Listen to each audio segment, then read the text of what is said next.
Now, I see you're back for more emotional damage. Why is that? All jokes aside, today's video is gonna be a little bit more time, I guess. It's part 7 of An Uncertain Future, my BokuAkaKuroKen Omega vs. You. I'm so happy that you're back, and I hope you will enjoy this video. In case, though, you're not back, and this is the first video you watch of this series, my dude, you're doing it in the wrong order. I hate to tell you, you should be starting with part 1. Let's go!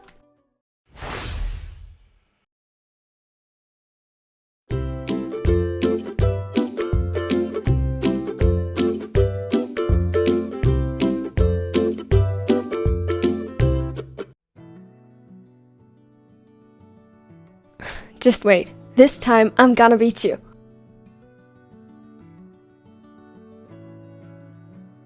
Dream on, Bakayama! Tsukishima could hear the bickering before he even entered the living room. It was 7 in the morning, and way too early for this. He rubbed the sleep from his eyes on the way to the kitchen, yawning and completely relying on his memory as he blindly made his way. It was too early.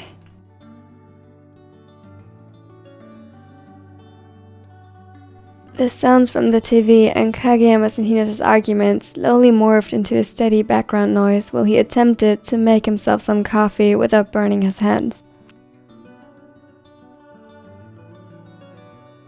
He took a sip, waiting for the caffeine to kick in and soothe his nerves a bit. He was still disgruntled from being woken up this early, before returning to the others. The scene before him was surprising. He hadn't noticed it at first, but his two mates weren't alone and they weren't competing for the first place either. To their right sat Tadashi, more asleep than awake. His eyes squinted as he tried to decipher the images on the screen and failed miserably. And to the left, Kenma, who seemed utterly unfazed and without so much as effort remained in first place. He lazily nursed a cup of tea, having finished the race almost 2 rounds before the others, and traced their cards on the screen with his eyes.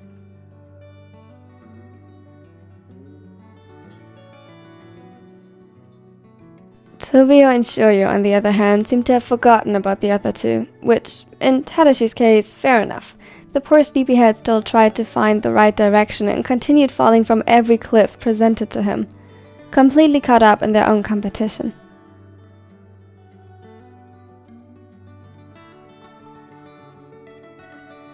The blonde alpha shook his head slightly and leaned over the back of the couch down to Tadashi. They know they have already lost against Kenma, right? I'm trying to concentrate. His words were slurred as he fell down another cliff.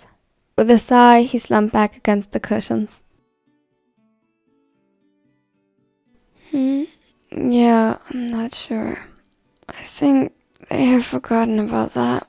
Not like any of us stood a chance against him. He sounded so utterly defeated that it made Tsukishima laugh. It earned him a half-hearted glare, but it wasn't all that effective with his eyes falling close.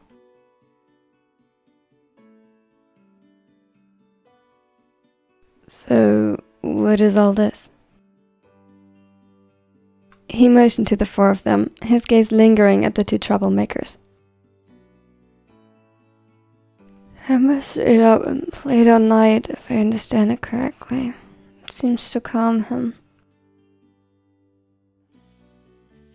Around 5 a.m. Shoyo joined. You know what an early bird he is. But after getting his ass kicked for an hour straight, he got bored and woke up Kageyama. Since Kageyama was currently cuddling with me, I got up as well and, well, he yawned. Tsukishima chuckled again and leaned down to press a tender kiss to his temple.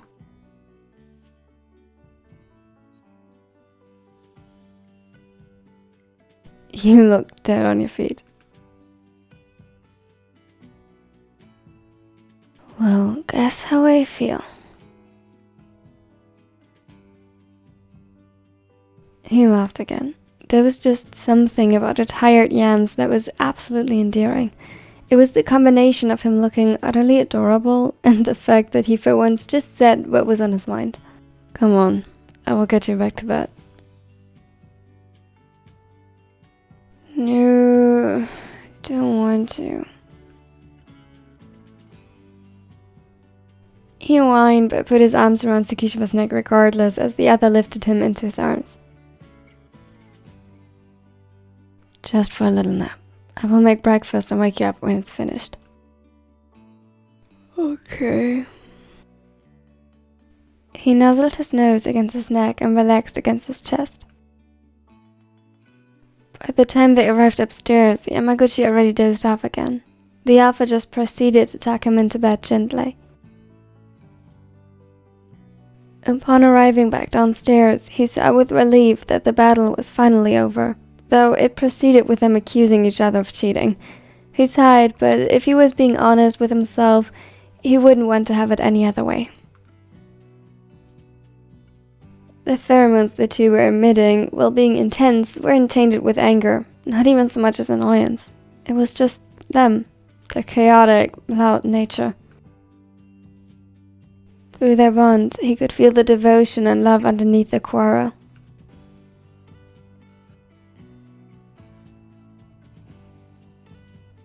Good morning to you too.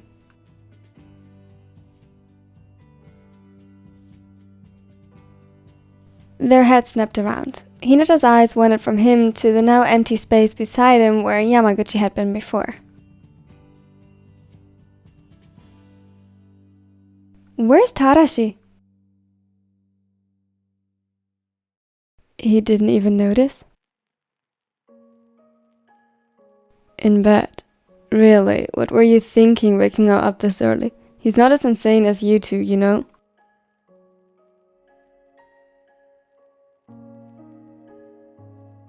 A small pout formed on the Amiga's face, making him look forbiddingly cute.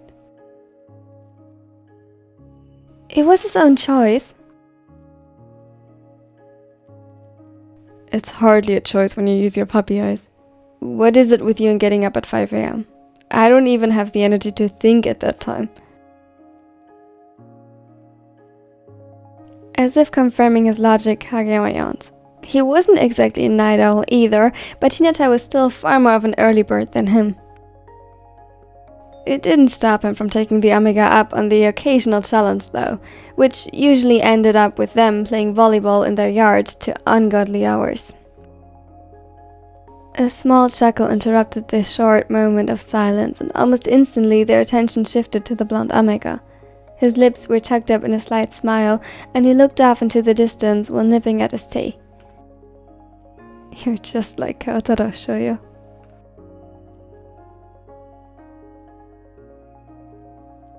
The ginger grinned widely at his alpha. See? Tsukishima turned his attention to Kenma as well. Say, Kenma, what do you do when Bokuto wakes you up this early? I ignore him. The answer was instant as the smallest started scrolling through the game menu again. Mean. Besides, why am I the insane one when you stay up all night? Staying up all night is way easier and natural than getting up at 5 a.m. Who does that? Kenma didn't even spare him a glance.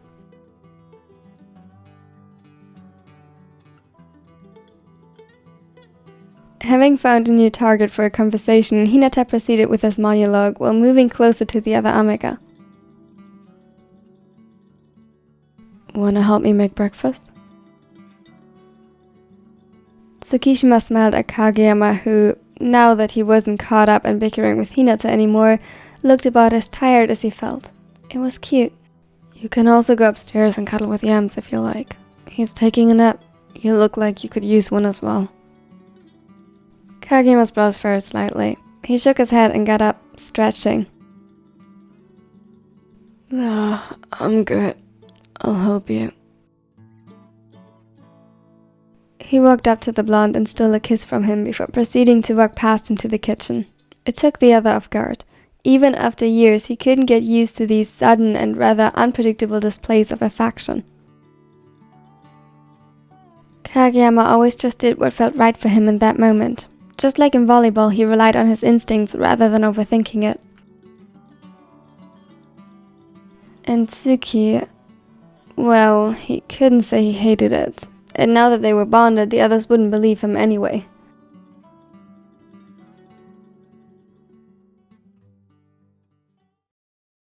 Throughout the day, Hinata noticed Kenma getting increasingly more uneasy again. The air around him soured with distress, and he caught him constantly burying his nose in the jacket he was wearing or the small cat plushie he carried around since noon. "What is it, Kenma? Are you okay?"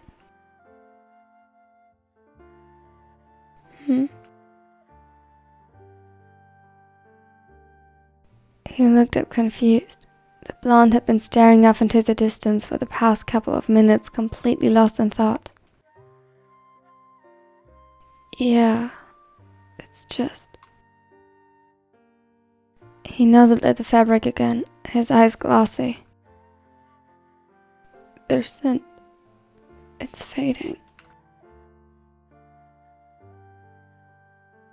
A small sniffle escaped his throat and he hugged the plushie tighter.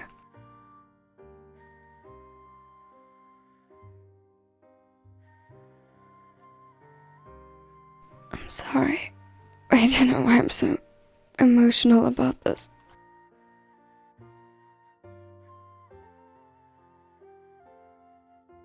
He did know, or at least he had a very good idea why. But the more his thoughts strayed back to the reason that brought him here, the worse it got.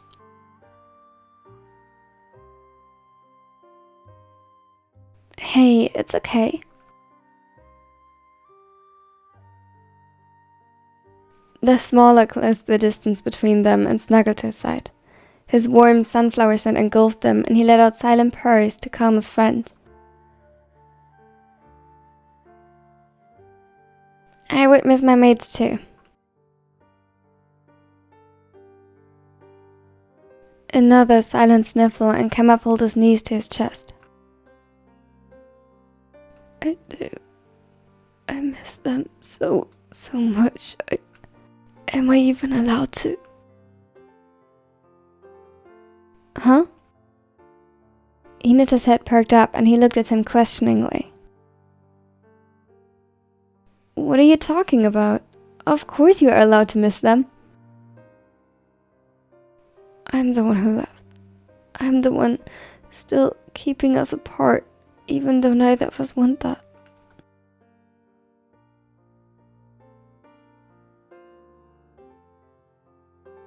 "I'm a horrible mate." He buried his face in the fabric of the cat plushie as silent sobs rocked his body.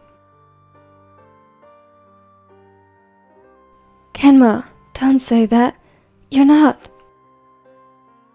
"I'm sure you have a good reason for all of this. And if you still want to go home, then it's alright, right?" He smiled reassuringly at the other. "You don't understand. It's more than that. It's not just me.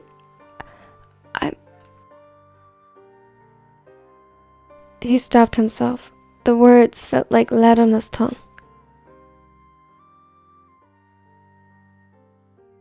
It wasn't just him. Within him, he carried what could become their child one day. It felt like he was keeping it from them. The simple thought of not going through with this, it felt like he betrayed them. Hinata said nothing. For once, he didn't know what to say. The smaller Omega just stayed by his side, rubbing his wrists together to stimulate the scent glands in hopes it would calm the other. He didn't dare to touch him directly, too scared he might put his scent over those of his mates. "Whatever it is, I know they will do their best to understand. And either way, you are more important to them than anything else." "You can't know that." Kuro had wished for a big family for so long. He wanted to be a father more than anything. He had gotten less verbal about it when he noticed that it made Kenma uncomfortable. He said he was content with not having children as long as Kenma was with him.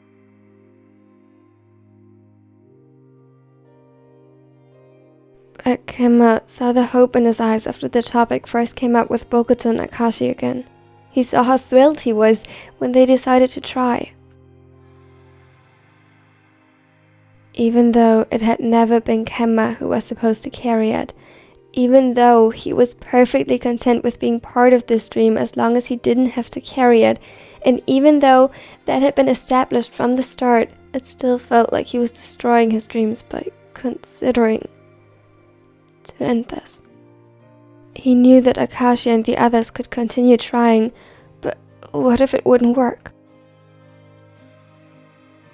What if this was their only option, and if he threw it away now, they would never have a chance again? Would Kuro even want him to be part of this dream again after he did that? Kenma wanted to. He might not look like a parent, but he really wanted to raise a child with them. Not alone. Never alone, but with them. It wasn't just him compromising, he wanted this. He was scared, but he wanted this. The only thing he couldn't do was carry it. It frightened him more than even the thought of actually having a baby at home.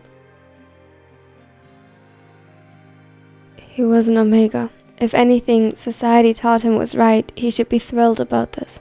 Glowing with a pregnancy glow, or whatever, happy to fulfill his nature. But he wasn't. All he was afraid. Kenma?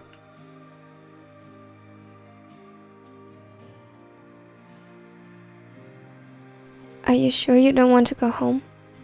I think you might need them.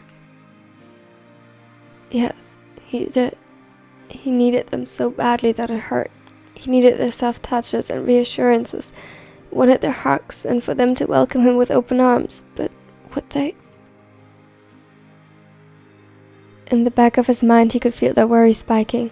It was faint and separated by the miles between them, but it was there and it was real. And underneath all of that lay devotion and love.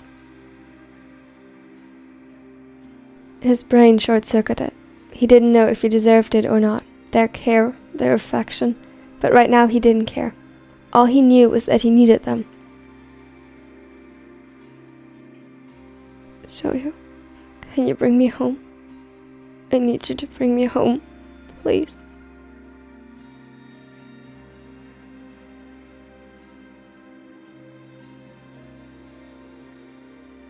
Thank you so much for watching till the end. As always, I hope you liked it, and if you did, consider leaving a like because it really helps this channel grow, and consider subscribing so you won't miss out on the next part, which will be the BokuAkaKuroKen reunion. Yay, finally! Oh my god, we've been waiting for so long.